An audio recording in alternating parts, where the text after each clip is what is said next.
Do you know what people really think about you?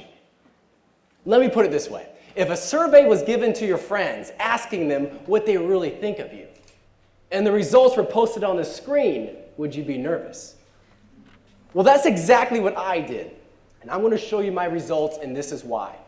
I don't think we should worry about what people think of us, but we should care. Because whether you're in business, customer service, leadership, marriage, or even if you're just a student, your ability to receive honest feedback can significantly improve your life. We worry. We worry about what people think of us. We don't want to embarrass ourselves in front of people. We want to impress people. Think of holiday cards. You get holiday cards from your relatives. You see the picture of the whole family gathered by the fireplace, Santa Claus hats on, matching t-shirts. Well, this is the picture that my wife and I used last year for our card. And yes, I did chop that piece of wood, by the way. Here's the thing, holiday cards are fine, but it comes down to the why we do things. Are we doing things for the right reason, or just because it makes us look good? Because so much of what we do is to look a certain way for certain people. This is the tug of war of popularity, and it's a big part of school environments. Popularity is actually a form of competition. It places worth on how you rank among others. Everything from school, business, music, movies, entertainment, our culture in general is about competing and ranking. No wonder we worry about what people think of us. I mean, there is no wonder why. See, we have this basic human desire to love and to be loved. But we buy into this belief that people only love people who are pretty, popular, or as America says, got talent. Here's the paradox. Although we worry so much about what people think of us, we rarely do the only sensible thing. Ask. You see, I think we should care about what people think of us, but it's the why and the how that makes the difference. I think we should ask people what they really think of us for the purpose of discovering our blind spots. You see, we need to ask people who we are, because no one has a complete, accurate opinion of themselves. For example, who I think I am, it's going to be skewed, because I'm biased to myself. I can't see my blind spots. I might have an inflated view of myself. Or I could have a deflated view of myself where all I see is my flaws. And other people's opinions of me, they're also skewed. You see, it's only through the sum of what I think I am, plus what others think I am, that lead me to a more accurate image of who I truly am. I call this identity networking, because we have to network to find out who we really are. But there's a catch. It's scary. Because to do this, you have to do two things first. One, you have to lower your wall.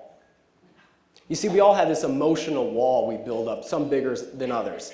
It's built out of fear, insecurity, past shame, pride. And we hide behind this wall because we think who we are is not good enough.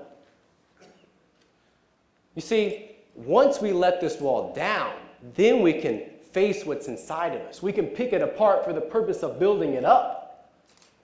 And once you build up your wall, then you can become more of who you really want to be.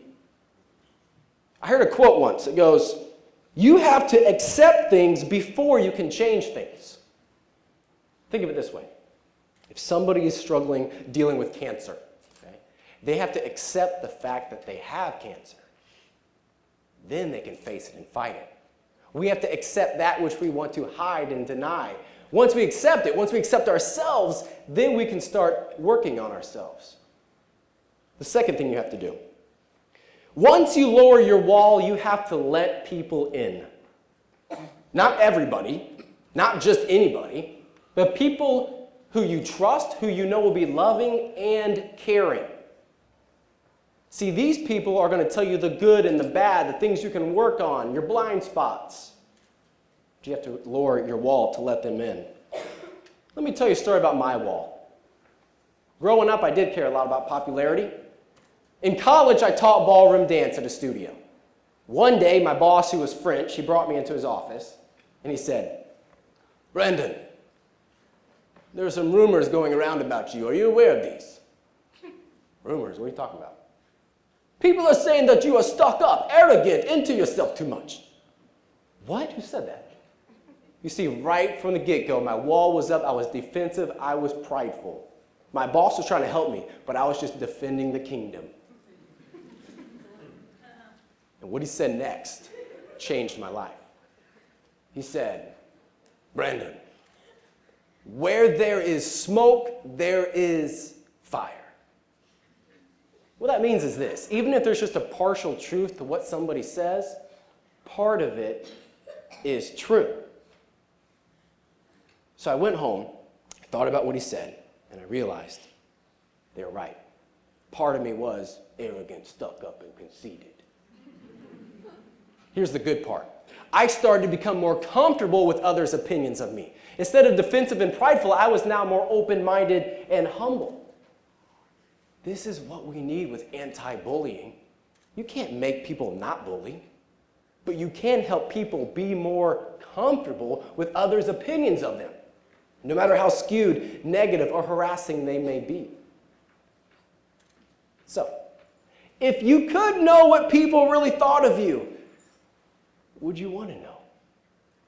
I created a survey using Google Forms. Anybody can do this. Google Forms. I titled my survey Truth Ops, play on words for the popular video game Black Ops. It's a war game. Consider it a mission of bravery to put yourself on the line to receive honest feedback for the purpose of growing. I sent this out to a select group of friends, people I've been close to in the past year, not people I used to know 5 years ago. Also, all of their responses are anonymous. I don't know who says what. And I had 5 questions. The first 2 asked them for something positive about me. The next 2 asked them for something I can improve on. And the last one is a wild card where they can say whatever they want. I set a minimum of 50 characters, so they have to type more than just one word. So you guys can do this. If you don't want to go through Google Forms, you can just copy and paste this wording and send it in an email. If you want that wording, you can find it on my website, brandonleewhite.com. So, I want to show you some of my results. Here are 3 people. Their top positive, the top thing I can improve upon, and their wild card. Positive. Helps others even if they're strangers. Listening intently. You're a great leader, stay humble. See, the good thing about this is it's encouraging. Because they're not trying to fluff you up. They're just being honest. It's also challenging because they're calling you out on something. What you want to look for is trends. Person number 2. Does what's right even if it's uncomfortable. Don't multitask when listening. It's hard reading these, because it's like, part of you wants to be like, who said this? Is there a way I can figure out who said this? And you really try, It's respectable that you take feedback. Okay, person 3. Lends a genuine ear. Look! I don't know you enough to answer this.